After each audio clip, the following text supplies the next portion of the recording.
Happy Sunday to all of my listeners and to all of my followers. It's BT back doing yet another Brate podcast. Been away for a while, kind of had some stuff going on with life and with me, so sorry for the noise. Sorry, not sorry. But anyways, looks like everything wants to be a little raggedy and jacked up, but that's all right. We're not going to let it stop us from what we're trying to do. I'm here to give you some good content, and that's what I'm going to do, dang it. I got a nice queue of topics in store for everyone today. So I'm looking at my tabs, and if you are following my page on Instagram at Brate Podcast, you're in for a treat because there are quite a few topics that I have to get into. I just want everyone to know, if I don't say this enough or you don't hear this enough from me, thank you for being patient. Before I continue, again, shout out to Grimecraft, the real MVP. Let me rock the music in the background. Sorry, I'm getting my headphones prepared because it looks like the set that I'm wearing wants to be a little finicky, but that's okay. We're not going to let technical difficulties slow me down because y'all know how I do. I just kind of keep it moving and just do what I do. So I'm going to be switching and swapping some stuff out, but still be continuing the podcast because that's just how I am. I run on fumes and that's all I know. So I will be the first to admit that the topics in store are quite a strong list of topics. That's the best way I can describe this. Since sports season is kind of picking up into its little mini high gear, most of my football fans will be a little excited because I actually slipped some football information into this podcast. We have Villanova's break clutch performance. Going to talk about the chase of history, the upcoming draft for the NBA, a prospect who looks like he's going to be allowed to go into the draft. I'll get into that as well. The countdown to the NFL draft, which I didn't realize is actually a little closer than I expected. A few prospects and options for teams. We're not going to really go over all the teams because I'm kind of selfish. I'm a Carolina fan. You already know how it go. We're going to chip at the brief start of the Major League Baseball season. And finally, we're going to jump right into the debacle and the chaos of Colin Kaepernick because it looks like he's still a 49er, which is probably going to be the case by the end of the season. But you let the league tell it, other plans in store. So I'm not going to waste any time. I'm not going to bore y'all half to death. We're going to just go ahead and get started. So earlier this week, last week, since Sunday is a new week, on last Monday, I was asleep when the game was on, but Villanova and UNC played what was considered to be one of the top basketball games for March Madness ever. It turned out that they were able to, I'll kind of give you the best scenario from what ESPN presented. A few seconds on the clock, UNC has the ball. Point guard, I can't think of his name, Page, gets double clutches a 3-point shot and drains it. So the game is tied. Game should be tied going to overtime. That's the end of it. Villanova brings the ball down to the other end. Guy brings it down, passes it back to his teammate, hits a wide open 3, knocks it down, game over. Mic drop. Everything is what it is. So Villanova won the game. And the question is, so first off, before I go into this question, the interesting thing is, out of all of the March Madness tournaments, this was the first championship game that ended on a buzzer beater in a while.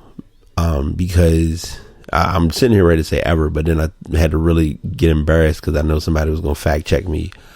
No, I did not forget about Houston, Phi Slama Jama, and North Carolina State because Jimmy V, rest in peace. That is a game that we'll always remember. Because Houston pretty much was supposed to have dominated that game based on stats and records. So as far as this game, how it ranks all time, it's an interesting process.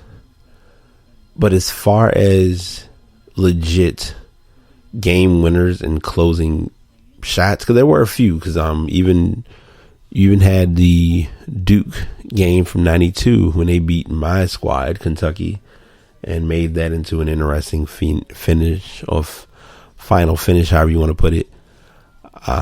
There are quite a few endings that will always be remembered. So to make this, entitle it as the best ending or the best like all-time games, I'd put it in the top 5, maybe top 10. And the only reason why was because this game had what a lot of games lack, which is a lot of seniority. You had a lot of guys who were juniors and seniors playing on the team. You had some freshmen that played, but it wasn't as freshman strong as most games have been lately. So I would say top 5, maybe top 10, but more so top 5. I feel bad because I really can't talk in the full detail about the game because I really didn't watch it, but I did get some pretty good notes and pretty good information about it being an excellent game.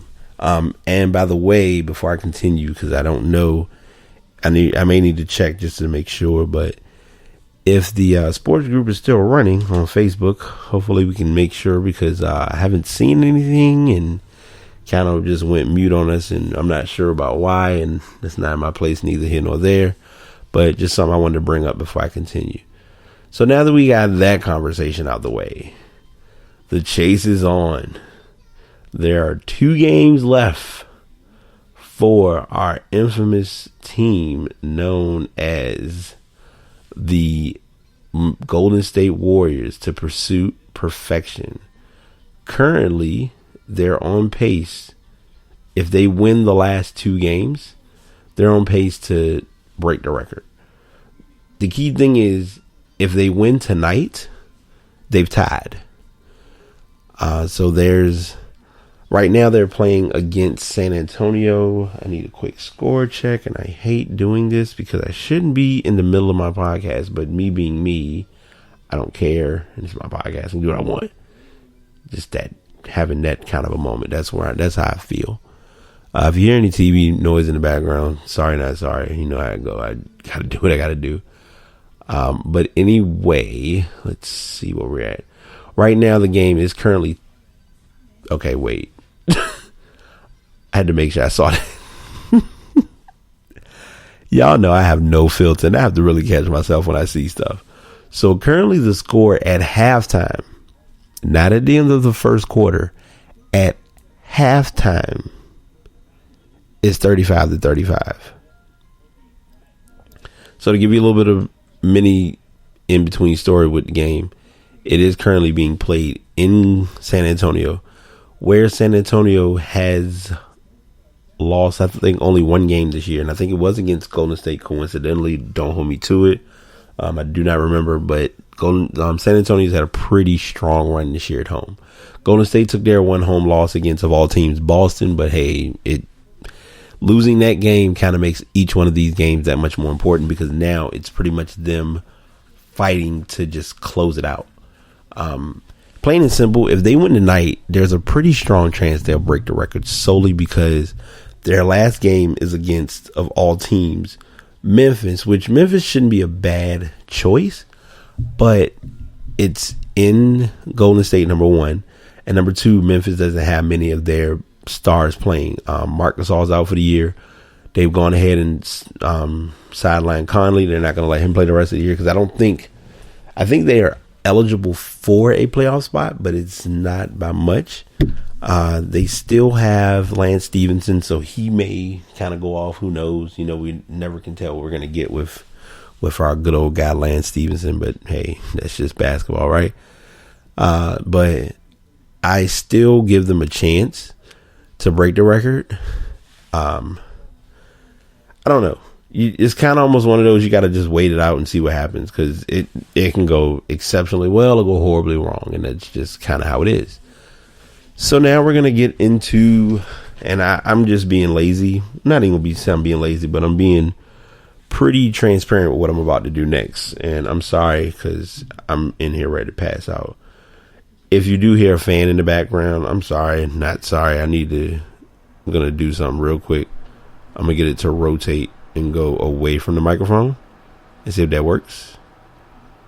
maybe, possibly. If you can hear it, I'm just going to be honest. I'm going to talk as best as I can so you don't get overwhelmed with a microphone. But it's either microphone, no fan, I pass out, or microphone, fan on, and a chance of me finishing the podcast.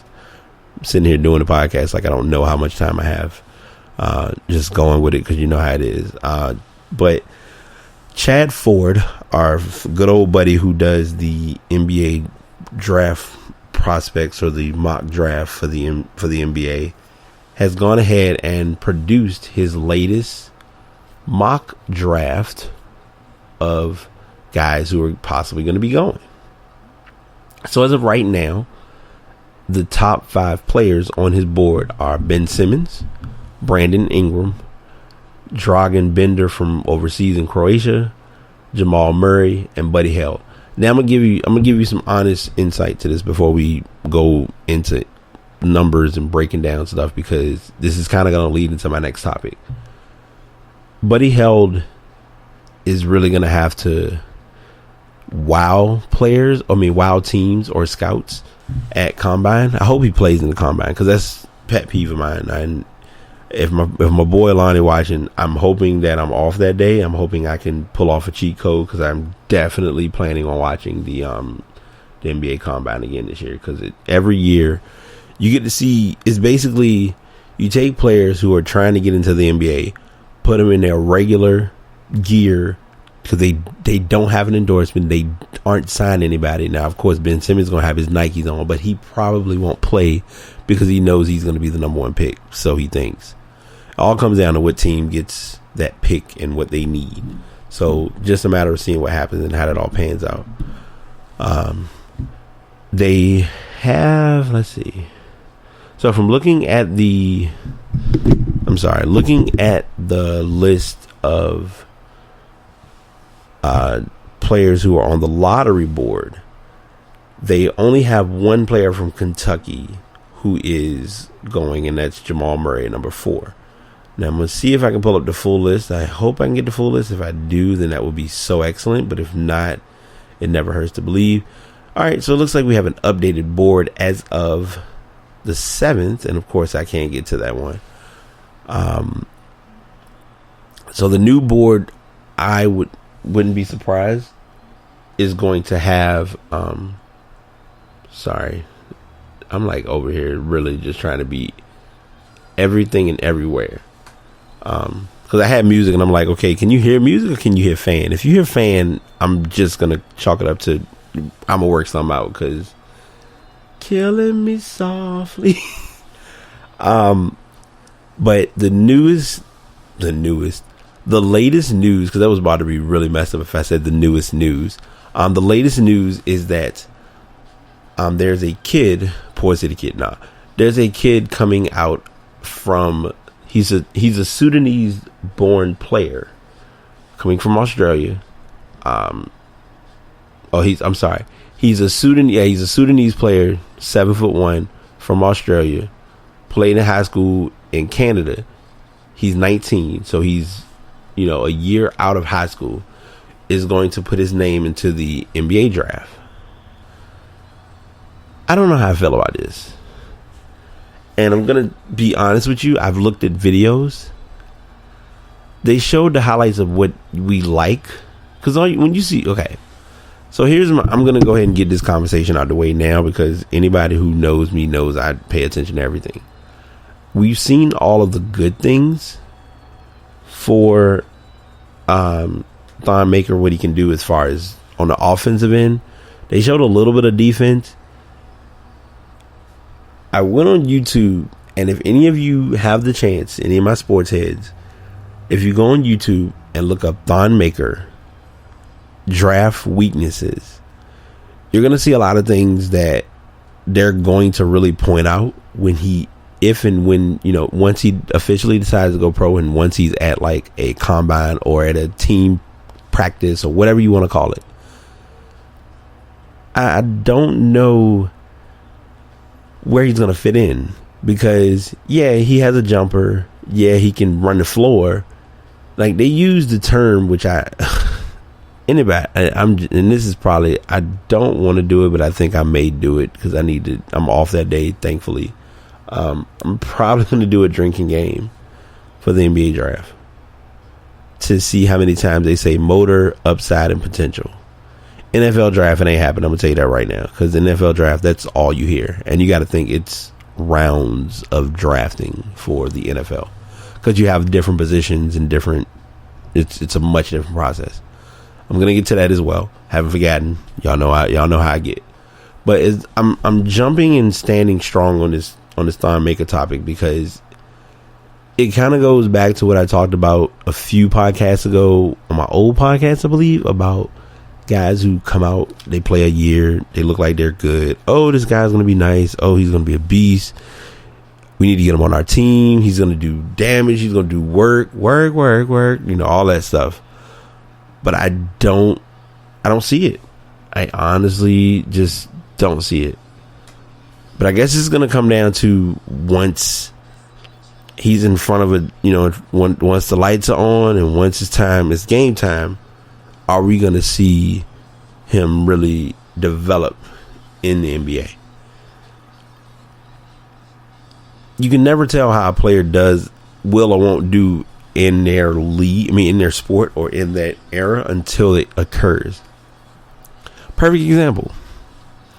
I've been keeping an eye on a guy. He's going to Michigan State. He's probably going to leave after 1 year, but if I was him, I would stay and learn college basketball and come into the NBA as a force. Miles Bridges is going to be a name he's going to become a household name. Yeah, that's another drinking game word too, but we'll see. But Miles Bridges can play. Like, he has a jumper, he can dunk, he has quick footwork. I think the factor is going to be what are the intangibles that we're not seeing that's going to figure in whether he's going to be the next big thing or whether he's literally a here today, gone tomorrow. So just keep an eye out. I don't want to jump. I know I'm sticking strong on this topic, but it's just interesting because thanks to the one and done rule and then the added minimum age requirement being 19, he fits the mold. So it's like he can go, but it doesn't mean that he's going to be good. He's not Brandon Jennings. He's not Emmanuel Mudiay. Mudiay, we haven't seen much this year because he was in Denver. Bottom line. No pretty acute way to put it. So there's that. My next topic, since I have a page that didn't know, they said there's always an app for something. It's a site called Days2 or Days.to. If any of you are true football heads and want to know how far we are from the NFL draft, this page will tell you how many days, hours, minutes, and seconds we are from the draft. So as of nearly a half an hour ago, we were 18 full days away from the draft. Currently, we are less than 18 days away from the draft. Currently 17 days, 23 hours, 33 minutes, and about to be 3 seconds and counting. So we're getting close to the NFL draft. A lot of teams have needs. A lot of teams have wants, things that they're trying to go for. I'm going to be honest with you. There are 30 teams in the NFL. And if you think, before I get corrected and get called out, there are 32 teams in the NFL. Oh, wait, they don't have a first round. Oh, yeah, that's right. I think they lost their first round pick due to Spygate or Watergate, whatever it was. But there are 32 teams in the NFL. And the Carolina Panthers, of course, my squad, was supposed to do something, but they ain't do it right. No, in all honesty, they just didn't. When it got down to the big game, they disappeared. That's just what we're going to call it. But as far as our teams need, what they have I'm on NFL.com. It looks like they're pointing out that our top need is an offensive tackle. Other needs are defensive end, defensive back, and a running back. So I guess they're looking at it as they want to have a way of being able to take a lot of pressure off of Jonathan Stewart, because when they let D'Angelo Williams go, it was kind of clear Stewart's going to be our main guy, but you need somebody else just in case he gets a flat tire. I know it's a bad analogy, but it's an honest assessment. So we'll see and keep an eye on how that all turns out and how that plays out. A few of my friends are Pittsburgh fans. Their top need is at cornerback. Other options are safety, offensive guard, and outside linebacker. You really don't, and I'm gonna say this about the NFL draft because I'm me, and I'm gonna keep it fully real and 100 and direct and to the point about the game. You can sit and look at players. You're not gonna know what half of them are and who and what they did. Even so bad to the point of looking at the infamous, well, hey, this player has so many, how did they break it down? This player ran a 3.940. Okay, he ran a 3.940, but can he catch the ball? Can he, how is he on his feet? Can he get to a quarterback? Can he stop a lineman from getting to a quarterback? Like, those are the intangibles that you don't see in combines, in NBA combine, NFL combine. You don't see those things. NBA combine is the exact opposite. It's totally different. It's how would you, and I'm going back to the draft a little bit since we're already in the draft conversation. How exactly would Thon Maker look? Because he's technically considered to be a guard or a forward. He's not going to be a center. I can tell you that now. His 7'1" and lanky as crap. Like, he has no weight. Unless he gets in the gym and works out, he's going to be checking Durant. He's going to be checking LeBron, which is not going to make sense, but it is what it is. Because putting him against Andrew Bogut's going to just throw 50 moves on him and fake him out of his shoes. Or Brook Lopez, even Robin Lopez. And I'm not even putting Robin Lopez down because the dude can ball. He just gets put in the wrong teams at the wrong time. But those guys are going to give Thon Maker problems because Thon Maker is not center / big man oriented. Just something you gotta look at. So don't worry, I didn't break the mic and I didn't fall. I'm okay. It just, water went to the wrong place and that's where we're at. We're gonna leave it there. Next topic. I'm running down. I'm down to my last two. Thank you all if you have been tuned in this long. I appreciate you. You are the real MVPs. I'm going to be working more because currently, as most of you know, my podcast is solely, I'm doing and I made this announcement on Snapchat at Bright82. I'm probably going to be switching up a little bit, but this is going to be a solely sports-based podcast. I will keep my other podcasts up, likely to throw my random, reckless, and inappropriate podcast, but it is what it is.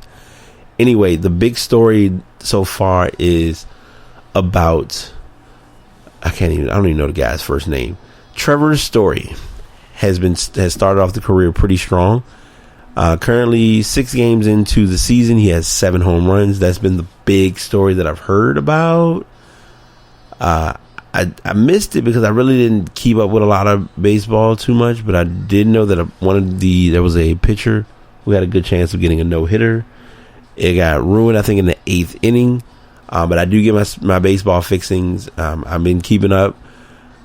Baseball is so long, and I tell everybody this all the time. Baseball, you kind of have to almost catch in mid-form. Like, you have to catch it after the All-Star game. After All-Star game, it picks up a little bit because teams are competing for positions.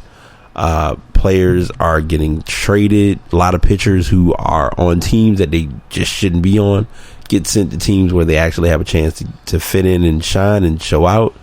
So there's that factor of it as well. So I'll be pushing to get some MLB information as time progresses. I'm going to be researching and I'm going to be learning. So hopefully any of my MLB fans or viewers will tune in. And yes, I know I left hockey out, but hey, I'm me. Bad enough this month on this podcast, I didn't do anything about soccer because Chelsea took a tough blow against Swansea City, if I'm not mistaken, 1-0, and I'm still kind of salty about it. Just haven't talked about it because it's just not where I'm at. So there's that. And now my final topic of the night is about my favorite quarterback who has not moved an inch but has gotten more attention in the NFL because they don't know where he's going to be at the start of the 2016 season. And that is our good old buddy Colin Kaepernick. The story was that he was supposed to go to Denver. The problem is money talks, bullshit walks. I didn't put the explicit content checkbox off. If I did, thank goodness. If I didn't, I'm sorry. But I'm just keeping it 100. Colin Kaepernick is a pretty solid quarterback. I was getting ready to say a great quarterback. He's not elite because we don't want to get into this discussion, because this is the discussion that you have to have the right people at the round table to have this conversation. What I'm going to say is this. Kaepernick had the pieces to get to the Super Bowl. They got to the Super Bowl. They met the Ravens. The Ravens were at an all-time peak, and you had one of the top defenses at that time play. After that game, or after that season, Kaepernick was trying his hardest to get back to that Kaepernick. Where and what happened, I have no idea. But I think this past season, it was almost like they wanted to make it clear that they were getting rid of him, but they didn't know how to do it. And it looks like as of right now, they still don't know how. And it sucks because it shouldn't be this hard to just make the numbers work to get somebody in the right place. But right now, it's looking like it comes down to just money. The story that I'm looking at now, we have sorry, let me see who this is. Miles Kliss of 9 News. I'm guessing that's a local news station. The Broncos aren't budging off their current offer to Kaepernick. And I think the current offer is... Let's make sure I get the right number, because I don't want to give out numbers that I don't like. Pay him $7 million salary, which would give him a chance to compete with Mark Sanchez. Because Sanchez currently is the QB in Denver right now. Good move, bad move. Good move, bad move. Who knows? We'll find out. They can't bring in Kaepernick hoping he's going to be the future and the Messiah, and he doesn't fix anything. So it just comes down to whether he's willing to be that guy. Because some quarterbacks can't be that guy. I'm just going to put it out there. Aaron Rodgers is that guy. Russell Wilson is that guy. Cam Newton, that guy. When he was in the league before retirement, Peyton Manning, that guy. Eli Manning, whether we want to admit it or not, that guy. He knows when to step in and do it, play his part. And I think every quarterback just handles that position differently, and you just have to know what you're doing. So that's where I'm at with that. Under the 2-minute mark, I'm going to close it out. What do I think is going to happen? I'm going to say this, and then I'm going to go ahead and get into my mic drop. I really feel like Kaepernick will probably end up staying with San Francisco. If they make the money, if they put the right numbers down on paper, then they could do it. They could pull off the trade and make it happen, but it's just coming down to numbers. And that's numbers sometimes work and sometimes they don't, especially with the collective bargaining agreement that the NFL has now. So we'll see what happens. We're just going to keep our eyes on it. Probably next week, I might have to eat crow. And if I do, it's okay. It's the way sports goes. But anywho, I'm going to close out here. I truly am glad to be back. I'm sorry I left you all. I've been working stupid hours, been living life, been making moves, trying to do 101 things. But all I can tell you is I'm back. I'm going to be doing these more often. I'm going to be pushing my sports podcast. If you have topics, if you have ideas, if you have thoughts, bring them to the table. I'm willing to talk about them. Believe it or not, this might sound dumb. If you got Wi-Fi, internet, I will bring my setup to your house. Like, that's where I'm at. All I got is the mic, the laptop, and me. And soon a mixer, because that's what I need to get to the next level. Just saying. But anyways, if you're not already following, check me out on Facebook, Bride Tape Podcast. If you're not following on Instagram, Bride Tape Podcast. Check out my personal my personal page, Bride Tape 82, on Facebook, Twitter, Instagram, and on Snapchat. Snapchat, I do a lot of mini promos there as well. Clock's looking at me, I'm looking at it, and that's where I'm at. So I'm gonna close out here. Y'all be good, stay blessed, stay positive, do something worthwhile in your life. Bring it, don't swing it, and I'm out. Peace.